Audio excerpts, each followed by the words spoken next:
Ok, alors Zohar, Parashat Nasso, au début de Parashat Nasso, Dav Kouf Kaf Aleph Amoud Aleph, dans le Dapous classique. Vaidaber Hashem et Moshe les morts. Nasso et Trosh Bene Gershon. Donc c'est le premier passage de Parashat. Rabbi Abba Patar. Ashre Adam lo yachashov Hashem lo avon. Heureux est l'homme pour qui Akadosh Baruch Hu ne considère pas la faute. Ven berucho remia, c'est-à-dire qu'il ne considère pas, c'est-à-dire qu'il ne voit pas de faute chez lui.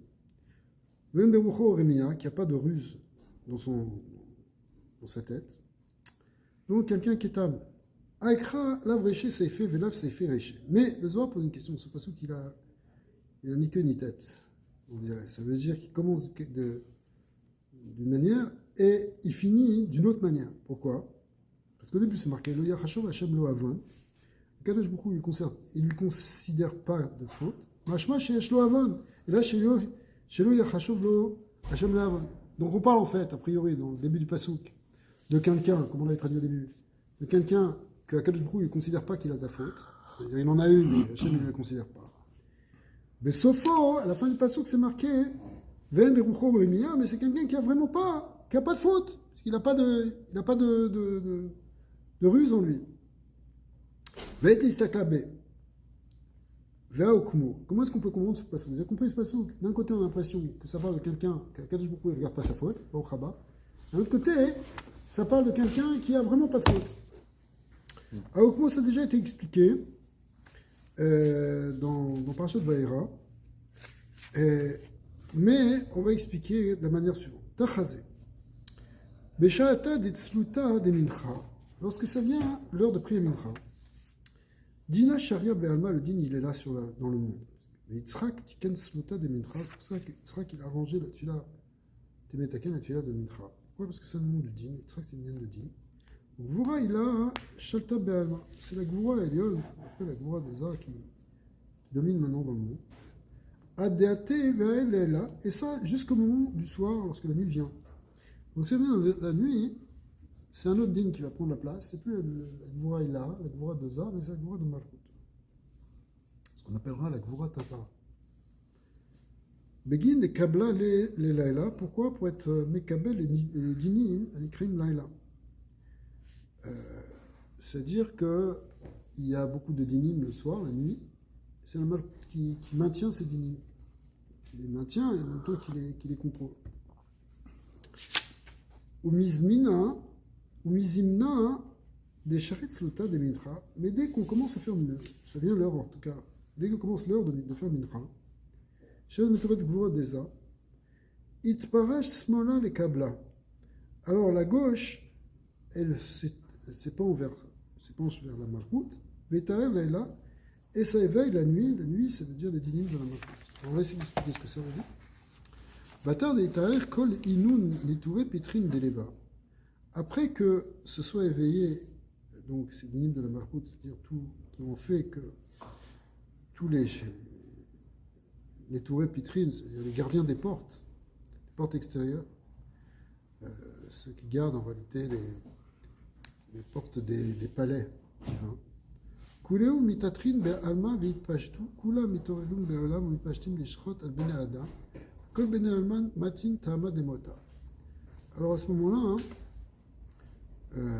en réalité, puisqu'il y a ces portes-là qui viennent des chalotes qui ne sont pas forcément pures, eh bien, comme c'est ouvert, parce qu'il y a les dinim qui viennent dans le monde, alors il y a le corps de la mort dans le monde. C'est pour ça que la nuit, c'est un corps ténébreux. Ouais. Et Vea Itma, on a déjà enseigné que quoi? Mais pas le coup de Laila Mamash, qu'à minuit, réellement. Itaer Smola Kemidel Kadmin.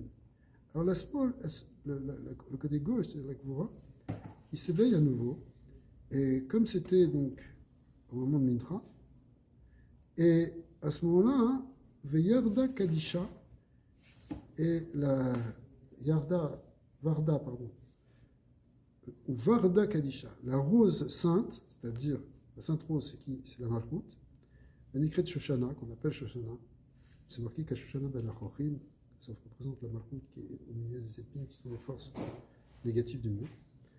Et qui représente aussi, quand la rose est en parmi les épines, ça veut dire que ça représente la Shrina qui est en galoute. Pourquoi elle est en galoute? Parce qu'elle descend dans les mondes inférieurs. La Malchut de Hatzilut, elle descend dans le Olamot de Bria et dans l'exil. Alors, au moment de minuit, Salka Richi et Ve'i Meshaberet Ve'arimat Kala. Alors, cette rose, elle commence à ce moment-là à faire sentir des parfums. Ça représente ce qu'on appelle les Maïm Noblin, c'est-à-dire qu'il y a un élan qui vient du bas qui commence à s'élever. Ve'i Meshaberet Ve'arimat Kala. Et elle commence à faire des jvarim et à élever la voix.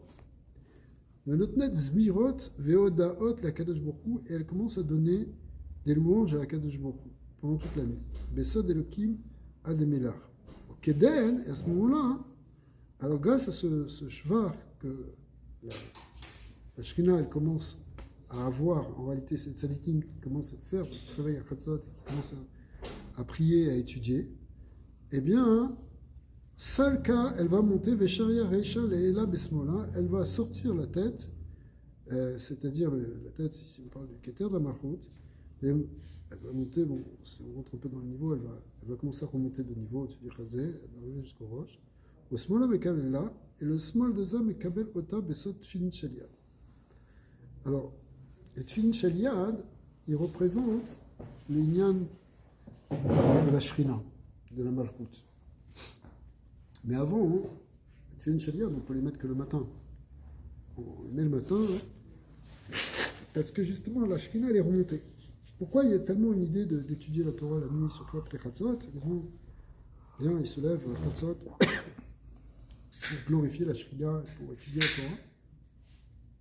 Parce qu'à ce moment-là, on l'a fait sortir de la galoute, on fait remonter la Shrina de la galoute. Alors, ici, c'est ça le remez de Nasso et Rosh Bene Gershon. Nasso et Rosh, il faut faire remonter le Rosh au moment de Chatzot. Comme c'est marqué, la tête teref le beita. Au dogmat à galout, le maire a katouv Nasso et Rosh. Il faut élever la tête. Le chez Yalou et Tzadikim et Aketer de Rachel à Nikret Rosh. Le Rosh de la Malchut, qu'on appelle Rachel aussi, il faut la faire remonter, à sortir du galout. Si vous voulez, pour comprendre, parce que ça a l'air très abstrait, que ça veut dire Shrina, en galout, communiste, mais on va le donner dans quelque chose que nous on comprend. Le clan d'Israël, il vit avec la Shrina normalement. Quand il y a le Beth Amikdash, la Shrina elle se révèle. Il y a un kilou Shrina dedans, il y a Sarah d'ici, au premier Beth Amikdash, on a une Réa, une vision de la Shrina qui s'épanche dans le monde. Quand on part en galout, qui représente Laïla, Shrina Laïla, on tombe dans les gvouras, dans les dinim, dans les difficultés, dans l'exil, dans l'oppression, l'égoïsme, etc. Et c'est pas simplement nous qui sommes en galoute, c'est la Shrina qui est en galoute. Où est-ce qu'elle est la Shrina? Où est-ce qu'on parle d'Hachem? Où est-ce qu'on voit les miracles d'Hachem? Où c'est? Maintenant, les Bnei Israël, dans le galoute, ils essayent d'éveiller, de faire remonter la Shrina. J'ai marqué dans le Birkat de Retse, dans la Mida, Machzir Shrinato et Tzir. Qu'un Hachem, il ramène la Shrina à Tzir. Parce qu'elle est partie en exil. L'exil, c'est le Laïla. Donc maintenant, comment on fait ça? C'est à un niveau de la voda personnelle, c'est en se veillant, et en particulier se veillant la nuit, pour réveiller, pour attirer, en fait, c'est un moment propice pour faire remonter la gloire divine. C'est ça, Nasso et Rosh, il faut faire remonter la tête qui est loue de Hachem. Mais c'est quand même la gauche. Ça veut dire c'est quoi? Ouais, c'est la Gvoura, parce que il y a deux niveaux de Gvoura ici qui ont été mentionnés. La Gvoura, c'est les Mahala, qui vient de Za, qui est une Gvoura de Emet, une Gvoura de Gdusha. Et la Gvoura de la Malchut, qui est la Gvoura qu'on a quand on subit des difficultés. C'est les dinim du monde, les rigueurs du monde qu'elle subit elle-même. En même temps, quelque part, elle les maintient. C'est que d'un côté, c'est elle qui empêche qu'ils détruisent tout le monde entier. C'est que la Shrina, elle descend en galoute pour faire le tikkun de la galoute en même temps. C'est un autre concept. Pourquoi Israël est là en galoute? C'est pas simplement une punition, on t'a jeté dans un trou comme on a jeté Yosef dans le trou. Parce que le fait qu'on a jeté Yosef dans le trou, ça représente le fait que les nations ont jeté Israël dans le trou de l'exil. Mais c'est pas simplement ça, c'est parce que c'est ça qui va permettre de faire le tikkun du bas. Le tikkun, élever les étincelles de Boucha, réparer le monde d'en bas, élever le monde d'en bas. C'est pour ça qu'Israël est dispersé parmi les nations, il va dans le monde entier pour élever les étincelles de Boucha, après les faire remonter. Mais quand il est en bas, il subit des grosses rigueurs, qui sont les rigueurs de l'exil. Alors que quand il remonte en haut, c'est la rigueur de l'Aïrat Shamaïm, la rigueur de la conscience du divin, la rigueur des tzadikim qui sont émettes. Il ne faut pas de demi-mesure, des choses comme ça. Ça, c'est les deux aspects de la rigueur. Il y a une rigueur qui est par exemple, tu pourrais dire, dans le langage qu'on comprend, il y a une rigueur qui est la discipline. Quand tu te mets une discipline, tu t'obliges à faire un CDR, tu t'obliges à faire quelque chose, tu prends en main, etc. C'est une rigueur aussi. Et c'est une rigueur qui est constructive. Puis tu as la rigueur quand tu t'énerves, tu casses tout, etc. C'est pas une rigueur. Donc, il y a une rigueur qui est. Il faut faire au contraire remonter la main. Quand tu fais remonter la Shemina, tu fais remonter la Hira. De Baïm après la Thérèse de Baala. Alors, maintenant on revient de Keden, à ce moment-là, qu'est-ce qui se passe? Kruza Kare Be'alma, donc à Chatzot, il y a une voix qui annonce dans le monde. Alors on tient que c'est qui, même le Gemara dit, c'est qui cette voix, c'est l'ange Gabriel qui vient donc à Chatzot. Il dit Dea idan ou le itara le shabra le malka. Il est temps maintenant de s'éveiller pour louer le roi. Ugdin tu jbechatan mitatrin mitari. À ce moment-là, les louanges commencent à s'élever à partir des bouches des bénis Israël. Je sais pas, parce qu'aujourd'hui on est très endormis. Ici, il y a quand même des gens qui se lèvent tôt.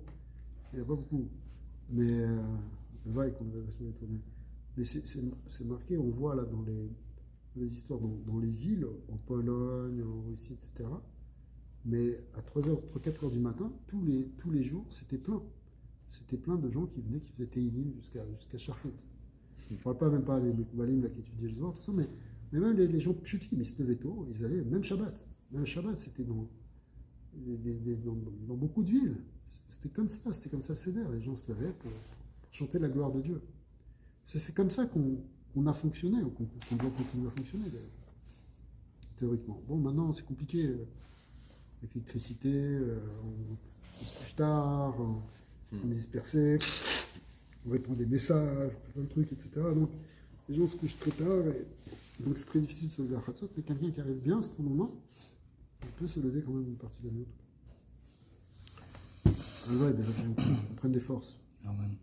Keden Tushbachan Mitatri, donc à ce moment-là, après qu'il y a ce cruise qui est sorti, cette voix céleste qui a été portée par l'ange Gabriel, eh bien tout le monde s'éveille et les louanges commencent à être éveillées. Vidbasmuta Dekula Ishtakar, et ça amène, ces louanges, elles amènent un adoucissement de toutes les rigueurs. Parce que le but, c'est pas rester non plus dans la rigueur. C'est que ça devienne doux, que ça devienne calme, que ça devienne agréable.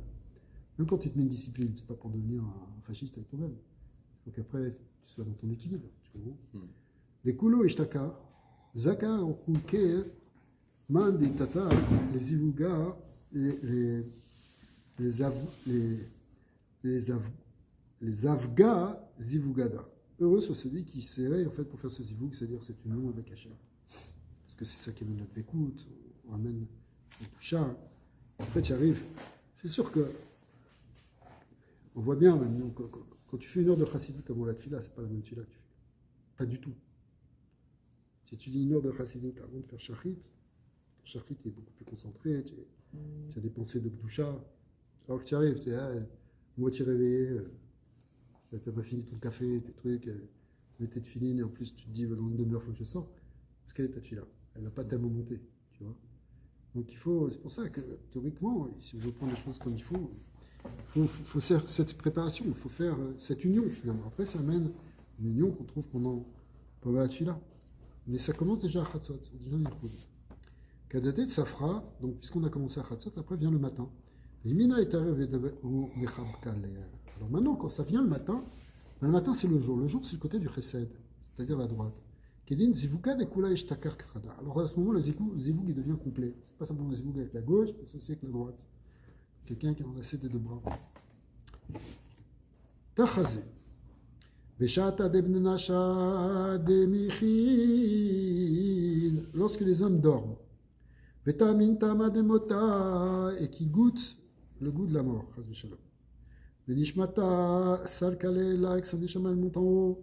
Kaima beatar de kayama. Elle se tient dans l'endroit où elle se tient. C'est-à-dire elle se tient là où elle a le mérite de pouvoir se tenir en fonction de ce qu'elle a fait dans la journée. Veit bechinat aluvda de avda kol yoma, elle est là, elle est testée sur ce qu'elle a fait pendant la journée. Vekadvin leu al pitka, on l'écrit sur un carnet. On demande maïtama, pourquoi tu as fait tout ça? Vekini nishmata salkale là, parce que la neshama elle monte en haut. Veisa idat alovdoy de barnash, et elle témoigne sur nos actions. C'est-à-dire tu peux pas cacher parce que c'est ta neshama elle-même qui va dire. C'est toi-même qui témoigne. Ve'alkol mila ou mila denafak mi poumé, et sur chaque parole qui va sortir de sa bouche, eh bien, c'est ça qui va faire le jugement. Ve'kada imila de apik barnacha mi poumé iou que de kayaout, mais si tout le dibour qui est sorti de la bouche de l'homme, il est correct, c'est-à-dire mila kadisha de oraita smota, c'est-à-dire que dans la journée il avait sorti, on parle en fait des paroles qu'on a dit dans la journée, qui vont se répercuter là-haut, ce sont de témoignages en quelque sorte. Eh bien, si c'était des paroles de Gdusha, c'est-à-dire de Gdusha de la Torah, ou des paroles de Tfila, Aïmila Salka ou Bakarakin, alors cette parole, elle va monter et percer les cieux, elle va transpercer les cieux. Vekaima Be'ata de Kayama, elle va se tenir à un endroit où elle peut se tenir, c'est-à-dire dans un très haut niveau qui correspond à ton niveau à toi. Ade Leila, pardon. Venishmata salka, jusqu'à ce que vienne la nuit. Nirnas, venishmata olam, ve'achila imila ve'il ad, la kame malka. Donc il faut lire les choses comme ça. En fait, ça marche comment? En fonction de ce que tu as fait dans la journée. Eh bien, la nuit, eh bien, tes paroles vont monter. Elles vont faire monter, en fait, ta neshama. Ve'achila imila ve'il la kame malka. Et à ce moment-là, la neshama, elle s'attache par rapport au sidibour que tu as dit dans la journée, elle s'attache pour se tenir devant le roi. C'est-à-dire que c'est comme si tu prends appui sur la Torah et la tefila que tu as fait dans la journée pour pouvoir monter pendant la nuit.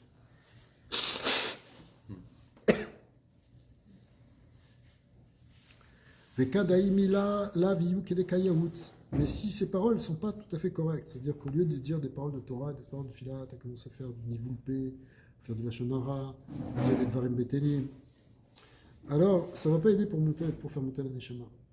Ve'imila memalin bishin. Si c'est des paroles qui ont du mal, comme on vient de dire, comme ça dans la shonara. Aimila salka le atar de salka. Alors, cette parole, elle va monter, oui, mais elle va monter dans un endroit. Urdin itrashema imila ve'uchova ale de barnash. À ce moment-là, ça va marquer ce dibour et cette faute sur la neshama de l'homme. Et lorsqu'elle va redescendre le matin, eh bien, ça va être même visible. Pour ceux qui savent reconnaître la Chokhmat HaPartsouf, ils vont voir sur ton visage qu'est-ce qui s'est passé. Adaou directive, comme c'est marqué, Meshochev et Rekecha. C'est quoi Meshochev et Rekecha? Ça veut dire, c'est un passouk de Micha, qui dit la Neshama, elle s'est tenue sur ses actes. Shamor pitré picha. La suite du passouk, c'est garde les portes de ta bouche. Parce que, en fait, c'est-à-dire dans ce passouk de Micha, il y a le Zohar qui prend une asparta pour expliquer tout ce qu'il a dit. C'est-à-dire que, en fonction de. On te dit garde ta bouche parce que c'est ça qui va au contraire qui va être dans ta neshama quand elle va témoigner sur toi. Donc maintenant on comprend le passouk qui était plus haut et qui disait, le passouk de Tehillim qui disait heureux l'homme qu'Akadosh Baruch Hu ne lui considère pas la faute. Ça veut dire quoi? Ematai, de quoi on parle? De que Hachem ne considère pas la faute. Et que c'est ça, et que la neshama elle n'est pas en train d'être méïde qu'il a fait une faute. C'est-à-dire que quand est-ce qu'on dit qu'il ne considère pas la faute, c'est qu'en fait, la neshama, elle ne témoigne pas qu'il a fait une faute. Keshen berucho remiya, c'est quand quelqu'un, il a en fait pas de ruse, et donc il n'a pas fauté. À ce moment-là, ça ne lui sera pas considéré comme une faute, c'est-à-dire pas considéré comme une faute parce que la Neshama ne témoignera pas qu'il a fait une faute. Donc il n'y avait pas de contradiction dans le passouk. Simplement, ça représente deux choses. Il y a un remez que c'est la Neshama qui vient être méhid sur les actes qu'il a fait. Donc Akadosh Baruch Hu, il ne va pas lui considérer une faute. Ça veut dire la Neshama va être méhid qu'il n'a pas fait de faute. Pourquoi? Parce qu'effectivement, il n'a pas fait de faute. Alors qu'a priori, évidemment, si tu n'as pas fait de faute, c'est sûr qu'on ne va pas considérer que tu as fait une faute. Mais en fait, il y a tout ce travail de conséquences de ce que tu as fait qui produit ce qui se passe pendant la nuit. Donc en fonction de la manière dont tu t'es comporté dans la journée, de ce que tu as dit, en particulier des paroles qui sont sorties de ta bouche dans la journée, c'est ça qui fait. C'est pour ça que normalement quand on se couche, on fait Kriyat Shema avec des psukim, des tfilotes, et on doit s'endormir avec ça, on ne doit pas parler après. Pourquoi? Parce que c'est avec ces paroles-là qu'on va monter. Les Yatrav qui nous crient, on va donner notre âme à Dieu, au gage, et bien on donne avec ces paroles. Ok, ça c'est une petite introduction comme il y a toujours au début de chaque parashiot dans le Zohar. En général, une introduction dit Torerut, dit Tchouva, pour se mittorer, de se réveiller en particulier. Donc on a besoin quand même. Alors, maintenant on rentre dans un passage qui s'appelle Raya Mehemna. Raya Mehemna, ça veut dire, c'est des explications. Alors il y a deux manières de dire ce que ça veut dire Raya Mehemna, ça veut dire le fidèle berger, mais ça veut dire l'âme de Moshe Rabbeinu. Soit c'est des explications que Moshe Rabbeinu a données, soit, après le Komarna, c'est des explications que Rabbi Shimon Bar Yochai il donne au Raya Mehemna, c'est-à-dire à Neshama de Moshe Rabbeinu qui est venu dans une certaine génération. Pour se compléter. Ouais. מבין 30 שנה ומעלה ועד בין 50 שנה כל הבא לעבוד עבודת ועבודת מסע באוהל מועד. Donc c'est quoi? À partir de 30 ans et ensuite jusqu'à 50 ans. La avoda des Lévim et des Kohanim était de 30 à 50 ans. Pekudada liyot alevim et shorim bamigdash. C'est quoi cette avoda? C'est la avoda des Lévim qui doivent chanter dans le Bindak Migdash. Ouais, comme c'est marqué dans Rashi, que c'est le shir qui faisait avec les différents instruments de musique, qui permettait en fait, c'est ça, avodat avoda, c'est quoi avodat avoda? C'est l'union, ce qui c'est le passouk en fait, qu'est-ce qu'il explique le Zohar? Il dit, kol abal avod avodat avoda. C'est quoi avodat avoda? Attends, travail du travail, travail, ça suffit, avodat avoda. Alors c'est la avoda des Lévim. La avoda des Lévim est appelée avoda tavoda parce que c'est la avoda qui permet les autres avodot.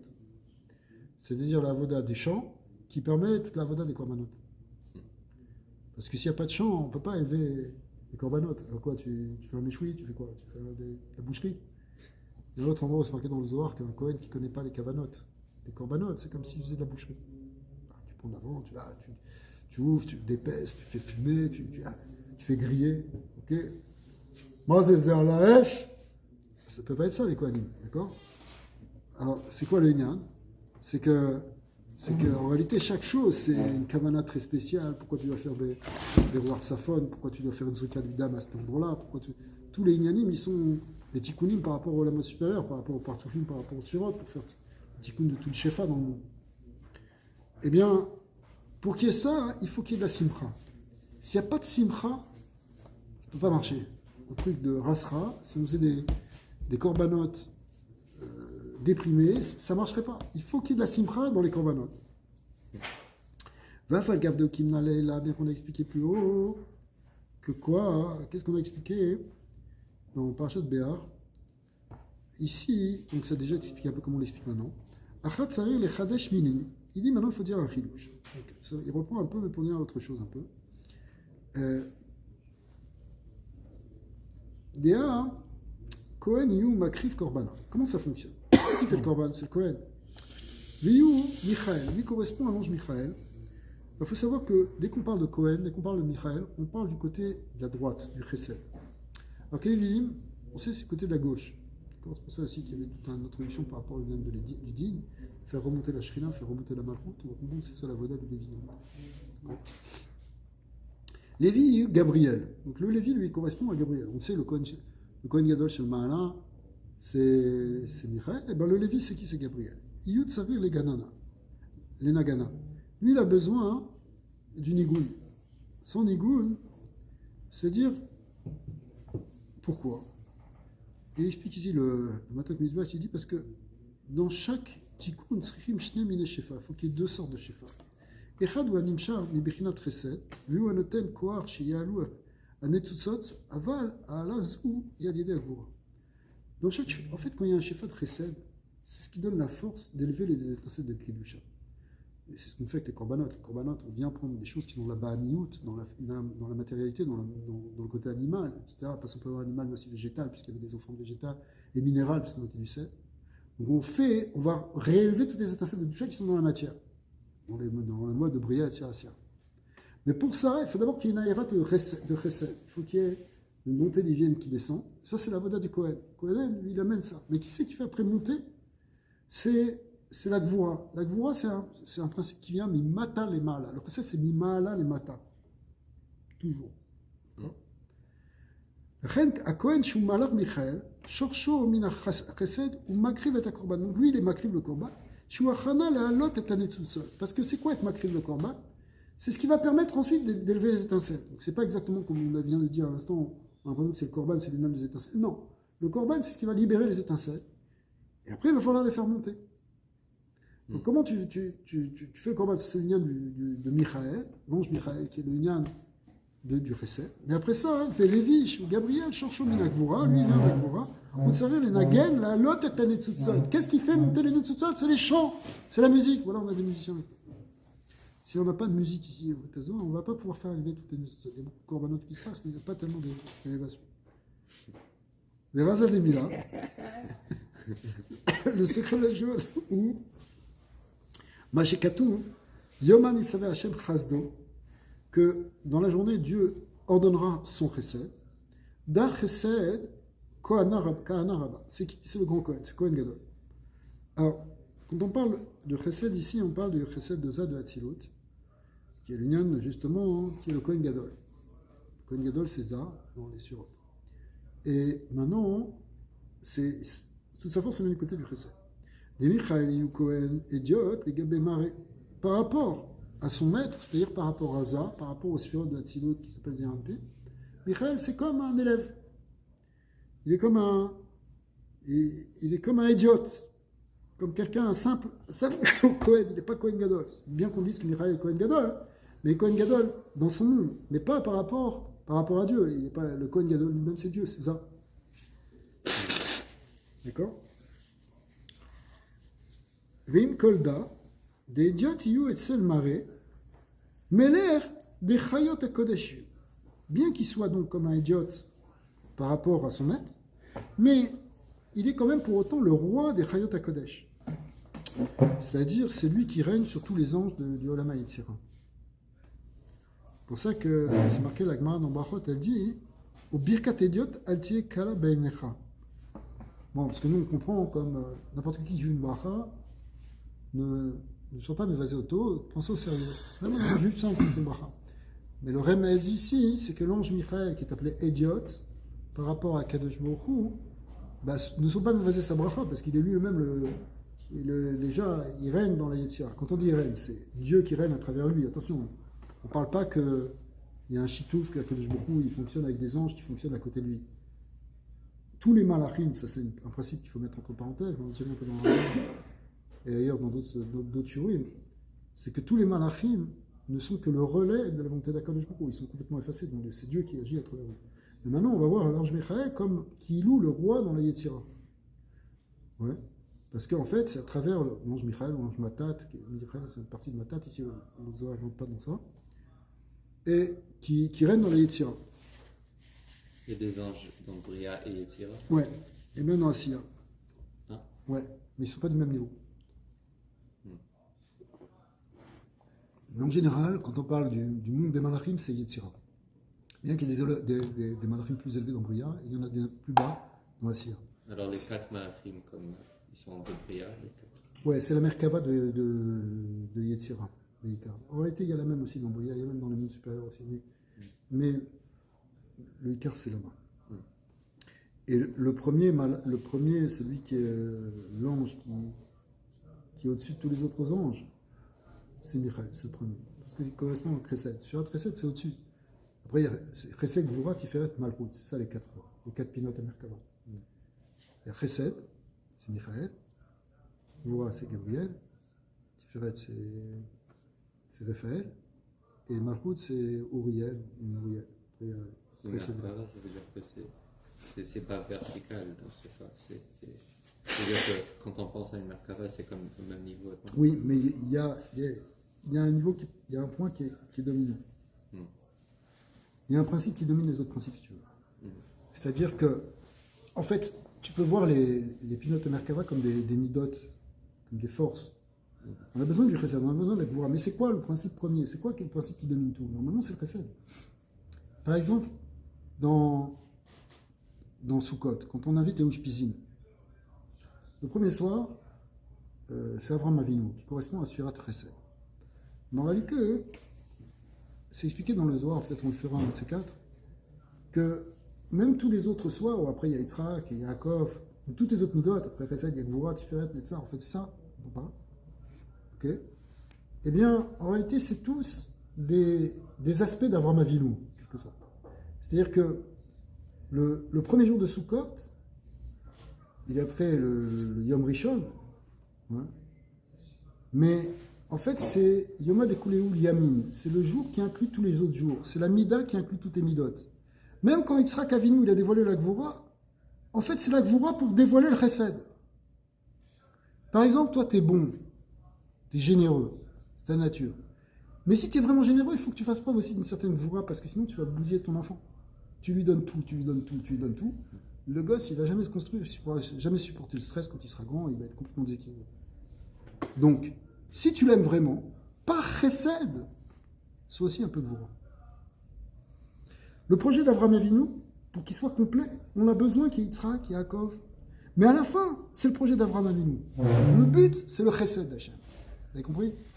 Bon, ça ici, c'est la même chose ici quand on distingue non pas en 7 midot, comme on vient de le faire dans la Souka, mais en 4 midot, comme c'est dans Merkava. Le point supérieur, au fond, c'est Nirel, c'est le chesed. Parce que c'est la valeur suprême. Bien qu'on va vous dire aussi, dans certains endroits, que la Gvura sur Shorash, il est plus élevé que le chesed. Mais malgré tout, dans le monde, c'est le chesed. C'est ça, le Ikar de Naga. Pourquoi Yitzhak Avinu n'est pas venu en premier et qu'après, il y a eu Avraham Avinu? Ça ne peut pas aller dans ce sens-là. Quand tu mets la rigueur, alors pour qu'il y ait la rigueur, il faut qu'il y ait le chesed. Non, c'est pas bon. Bon, c'est vrai que quelqu'un qui est très rigoureux, il faut qu'il atténue, qu'il soit un peu chesed. Mais ça ne fonctionne pas comme ça. Le but, c'est le chesed. Le but, c'est le chesed. Avec ta famille, c'est quoi? Le but, c'est de faire des soldats et tu les frappes dessus. C'est ça, c'est quoi? Le but, c'est la vie. Le chesed, c'est la vie. C'est le yom. On a vu, là, c'est les dîmes. C'est gvurot, c'est pas évident. Il peut même y avoir une artisanat de la clipa, on voit, c'est très très dur. Tam, mavet, etc., ça peut descendre jusque-là. Donc le but, c'est le chesed. Mais le chesed, il a besoin aussi de la gvura. C'est pour ça ici, la voda, c'est le Kohen. Mais on a besoin de la voda du Lévi, derrière. D'accord? On a besoin d'une gvura, mais c'est pas la gvura qui commence. C'est d'abord le korban. Et après, ce qui va élever le korban, ici, c'est la voda du Lévi. Et concrètement, c'est une voda qui vient par le nigun. Et c'est quoi le nigun? Le nigun, c'est ce qui transforme la rigueur en joie. C'est une très grande clé. Parce que, d'ailleurs, quand quelqu'un il a une peine, une amertume, s'il se met à chanter, ça peut atténuer son... Pourquoi? Parce qu'il y a une force dans le chant, qui est le chant de la Neshama, au fond, qui fait que finalement, même ce qui était dur, on le rattache à Hachem. On le rattache à Dieu. C'est quoi les nigunim de Chassidut, ou les nigunim de David Ameller? C'est des nigunim où la Neshama en bas, elle souffre quelque part, parce qu'elles se sont éloignées d'Hachem, Sama le Hanafshi. Mais par le chant, elle reconnecte. Par le chant, elle a cette nostalgie de cet endroit d'où elle vient, et d'où elle a été coupée. Le fait qu'elle a été coupée, c'est ça qui fait qu'elle est dans le din, c'est ça qu'elle est dans la Gvura, c'est cet éloignement, c'est ce galout, cette coupure. Mais par le nigun, la Neshama, elle peut reconnecter à sa source. C'est ça l'idée de Aliyat Anetzutzot ici. Tu fais remonter les étincelles de ton âme par le nigun. C'est pour ça que c'est vraiment fondamental. Il n'y avait pas d'avoda dans le Beth Amikdash. Les mines, ils ne chantaient pas. C'était fichu. Ça reste en bas. Tu n'as rien fait. Tu n'as pas rattaché le monde d'en bas en haut. Tu as amené un chesed, mais après, tu n'as pas connecté. Tu n'as pas fait la connexion. Alors, les Raza Demila, Yomam Tzaveh Hashem Chazdo, D'Achesed Kana Rabba de Michael Imko en idiot, les Gabé Maré, et une colda et d'idiot, You et Sel Juruli, et Sel Maré, Meller d'idiot, Meller de Chayot et Kodashiyu, ou Birkat idiot, Altiyu Kala Beinecha, Yayu Dema, et Sada Hashem Chasdo. Après le passage qui dit, ou Balaila Shiroini, et dans la nuit, son chant est avec moi, Dagvora, Shiro, Bechor, Shoro, Adarlo. Regardez le jeu de mots ici. Shiro, qui veut dire son chant ANT, eh bien, c'est dit avec Bechor, Shoro, le taureau. Or, le taureau, c'est quoi? C'est la Gvora. C'est le din. Le talé, c'est Chesed, mais le Shor, c'est Gvora. Comme on sait, par exemple, le deuxième mois de l'année, après Nissan. Nissan, c'est tout le signe du bélier, c'est le Chesed d'Hachem qui se révèle pendant Nissan, qui se révèle pendant Pessah. Après, c'est Iyar, dont le signe est le taureau. D'accord? Et le taureau, il représente la Gvura. Qu'est-ce qu'il fait le taureau? Il laboure la terre, il fait sortir les étincelles de Gdusha. D'accord? Et c'est la force du taureau. La force du taureau, c'est la Gvura de la Avoda. En particulier Yosef, qui avait une Gvura. Bien sûr, la Gvura qui est dans les sols. Alors, Shiro, c'est Shoro. Adorlo, au Mipne Shor, mais à Smol, Gabriel Shlouché. Et maintenant, c'est la gauche, donc c'est le côté du Smol, c'est le côté de la Gvura. Et qui est l'émissaire de cela? Eh bien, c'est le Malach Gabriel qui doit faire ça. Et c'est qui le Malach Gabriel en bas? Eh bien, c'est les Lévitim. Vetsari, les Shorer, ou les Nagen, Bechedva. Et il faut chanter et jouer de la musique avec joie. Bechamra de Horaïta, avec le vin de la Torah. Pas le vin, ça suffit le vin. Dieu sait comme ça. Non, il faut le vin de la Torah, il y a une chef Torah, les soldats de la Torah, c'est ça. C'est le Nigoun, il a la pnimiout. C'est la pnimiout de Taneshama à travers le Nigoun. Ah, c'est pas la chansonnette là. Il y a une chef Toyo. C'est la bonne musique chassidique qu'il y avait dans le Beth Amikdash. Vous savez que c'était chassidique dans le Beth Amikdash. Vous savez? Les autres, ils étaient en train de leur man. Alors, n'importe quoi. Okay. Alors, ou les taska, les chal korbana, kamé malka bechedva. Donc, pour être sec dans ce qui s'est passé dans la journée, en fait, on voit les vignes chanter la nuit aussi. Ils chantaient pendant la nuit, justement, aussi après Chatzot. Ils faisaient des chants, ils faisaient des teilim, ils faisaient des mizmorim, des farboignan comme ça la nuit. Et ça élevait tous les corbanotes qui étaient des étincelles qui avaient été dégagées par les corbanotes de la journée. Oman de leitle reshu litaska beoraisa, misheno yachol lasok batora, yekaem roni balayla et rosh hashmura, veyama, beashmurat kama slichot, betachanoni bakashot, bekol mineru, rena begroni. Il faut savoir qu'on n'a pas tous la capacité d'être des musiciens. Okay, on ne va pas faire chanter forcément, même si on connaît un peu des lignes. D'accord. Maintenant, il y a le chant qu'on a appelé le chant de la Torah. Et justement, la Torah, c'est elle-même un chant. Tu chantes la Torah. Et même si tu n'as pas cette capacité, au moins tu peux te lever et faire des teilim, tu peux faire des touchbachot et des stichot. On va finir là-dessus. On peut le faire avec son gros nez, non, ça veut dire avec sa gorge. Des you kinor, la gorge, c'est le kinor, c'est la harpe. Vous savez qu'on a des cordes vocales. Les cordes vocales, c'est comme les cordes de la harpe de David. Donc quand tu te mets à chanter, ou avec ta guitare, tu fais aussi élever le kinor de David. Ok? La fakabe kala beshit kanfe reya im vrada. Et on va élever en fait le col qui vient des 6 parties du poumon et des veines, de la veine, de la horte, qui yesh bereya chameshonot. On sait que dans le poumon, il y a 5 parties, mais quand on parle, il y a une petite qu'on appelle aussi, ici la varda, la rose, qui est en fait une partie du poumon qui est en relation avec le cœur. Béchit Aktad Dekane, avec les 6 Azakan, pardon, Dekane, avec les 7 anneaux de la trachée, de la trachée artère, qui accole Yotse Meharia derrière Akane. Donc en fait, d'où il sort le son de la voix, des poumons, il passe par la trachée artère. Veda Vav, et ça correspond à la lettre Vav, donc maintenant, dedans, dans le lien, après c'est C'est un peu plus ésotérique. Bon, Adonai, Leolam, Amen et Amen.